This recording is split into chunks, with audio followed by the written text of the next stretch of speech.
வணக்கம் நண்பர்களே, நீங்கள் பார்த்து கொண்டிருப்பது கலை நியூஸ். நமது கலை நியூஸ் சேனலில் கள்ளக்குறிச்சி மாவட்டத்தின் தினசரி செய்திகளை பார்த்து வருகிறோம். நீங்கள் உங்கள் ஆதரவை அளிக்க சப்ஸ்கிரைப் செய்து பெல் பட்டனை அழுத்தி ஆல் என்ற ஆப்ஷனை கிளிக் பண்ணுங்கள். அப்போ தான் நம்ம நியூஸ் அப்டேட்ஸ் எல்லாம் உங்களுக்கு உடனுக்குடன் கிடைக்கும். வாங்க 31 அக்டோபர் 2020 இன்றைய காலை செய்திகளை பார்க்கலாம். கள்ளக்குறிச்சி மாவட்டம் கள்ளக்குறிச்சி மற்றும் சங்கராபுரம் பணிமனைகளுக்கு போக்குவரத்து பணிமனைகளுக்கு முன்பு பல்வேறு அம்ச கோரிக்கைகளை வலியுறுத்தி தொழிற்சங்க நிர்வாகிகள் கண்டன ஆர்ப்பாட்டம் நடத்தினர். கள்ளக்குறிச்சி மாவட்டம் தியாகதுருகம் அரசு ஆரம்ப சுகாதார நிலையத்தில் தவறான சிகிச்சை அளித்ததால் சேய் உயிரிழந்த நிலையில் தாயும் உயிரிழப்பு. இதனால் உறவினர்கள் மருத்துவமனையை முற்றுகையிட்டு போராட்டம். கள்ளக்குறிச்சியில் இன்று அக்டோபர் 31 இன்று மாவட்ட ஆட்சியர் அலுவலகத்தில் தேசிய ஒருமை நாள் உறுதிமொழி ஏற்பு நிகழ்ச்சி நடைபெற உள்ளதாக அறிவிப்பு.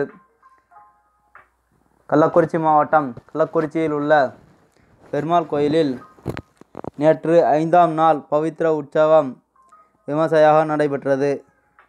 கள்ளக்குறிச்சி மாவட்டத்தில் நேற்று ஒரே நாளில் புதிதாக 13 பேருக்கு கொரோனா தொற்று உறுதி செய்யப்பட்டுள்ளதாக சுகாதாரத்துறை தகவல்.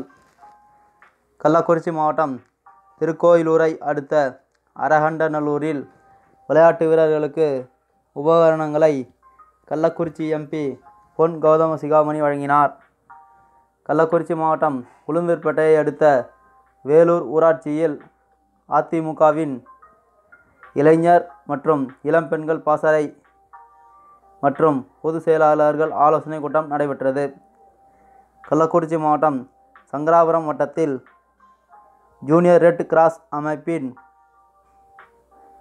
தோற்றுவித்தவரின் நினைவு நாளை முன்னிட்டு அம்பலம் ஏரியில் மரக்கன்று நடும் விழா நடைபெற்றது. கள்ளக்குறிச்சி மாவட்டம் சங்கராபுரம் பகுதியில் ரங்கநாதபுரம் கிளை கழக நிர்வாகி வீட்டில் சுப நிகழ்ச்சியில் கலந்து கொண்ட சங்கராபுரம் சட்டமன்ற உறுப்பினர் வாழ்த்து தெரிவித்து மணமக்களுக்கு வாழ்த்தினார். கள்ளக்குறிச்சி மாவட்டம் சங்கராபுரம் அரசு தொழிற்பள்ளி நிலையத்தில் 2020-2021 கல்வியாண்டிற்கு நேரடியாக மாணவர் சேர்க்கை நடைபெறுவதாக அறிவிக்கப்பட்டுள்ளது. கள்ளக்குறிச்சி மாவட்டம் ரிஷிவந்தயத்தை அடுத்த அத்தியூரை சேர்ந்த கிருஷ்ணமூர்த்தி என்பவர் கள்ளக்குறிச்சி மாவட்ட தகவல் தொழில்நுட்ப பிரிவு செயலாளராக நியமிக்கப்பட்டார். கள்ளக்குறிச்சி மாவட்டம் ரிஷிவந்தயத்தை அடுத்த மேலப்பழங்கூர் கிராமத்தில் உள்ள சிவாலயத்தில் வேள்வி விழா வெகு விமர்சையாக நடைபெற்றது. மேலும் இதுபோன்ற கள்ளக்குறிச்சி மாவட்ட செய்திகளை உடனுக்குடன் பெற நமது கலை நியூஸ் சேனலுக்கு சப்ஸ்கிரைப் செய்யுங்க. மேலும் மாலை செய்திகளுடன் இரவு 7 மணிக்கு சந்திக்கிறேன். நன்றி, வணக்கம்.